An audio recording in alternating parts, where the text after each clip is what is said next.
Well, students, so what's electron affinity? Electron affinity is defined as the energy process in which an electron is acquired by the atom in the gas phase. We have studied electronegativity and ionization energy. What are the differences between them? Electronegativity was a chemical property of an element that decides the tendency of atom to attract atoms in a covalent bond. Like how much does it attract an atom from outside? Is a kind of qualitative property, okay? But electron affinity is the quantitative property. And if you remember from ionization energy, I told you that in ionization energy, if you want to remove an electron from a neutral atom, we want to turn it into a ion, a positive ion. So the energy that was required is known as ionization energy. But for electron affinity, it's totally different. Let's see that if we have a lithium atom, it's a neutral lithium atom, okay? And we want to give it an electron. We want to give this electron to the neutral lithium atom. Now it will turn to lithium ion or anion. And at the meantime, it will release some energy. The energy which is released is known as the electron affinity energy of the lithium, and it is and its unit is kilojoule per mole. For lithium, we have minus 60 kilojoule per mole energy. It's electron affinity energy. Okay, let's see what is the trend across a period for electron affinity. If electron affinity, if we go from left to right, it increases across a period. Let's work upon example for the period 3.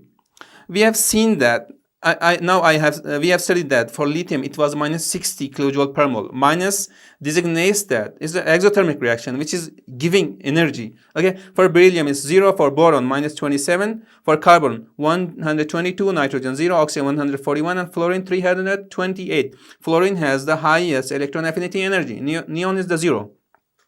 Okay, why beryllium is 0 over here? What's the reason?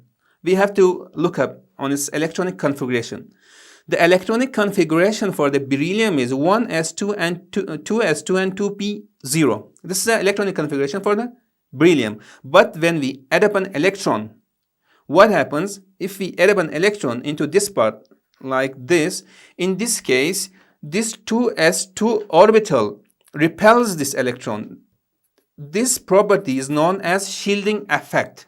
So because of the shielding effect, it cannot accept electron. So the electron affinity for beryllium is 0. And if we want to give it electron, then we need to push up, then we need some energy. So normally it won't accept 0. For beryllium it's minus 27. Now we can see a trend. It's increasing. For nitrogen it's 0. Why it's 0? Let me show you. For nitrogen, if we want to write the electronic configuration of nitrogen 1s2, 2s2, 2p3. Okay, so let me show the orbitals. This is for 1s2, this is 2s2, and these are the 2p3 orbitals. We have 2 electrons in the 1s2 orbital. 1, 2. 2 electrons, 2s2, 1 and 2. And we know that according to the electronic configuration, those rules that we have studied in previous lesson, each of them will have 1 electron. And now if we want to add up an electron in this part, like this one, this electron will push this one and it won't accept this electron. So there is some kind of shielding of this electron. They want to live in the same orbital. That's why the electron affinity for nitrogen is also 0. And I told you that the highest electron affinity value is of fluorine. Okay, now let's see what happens with the column. The trend across the column for electron affinity.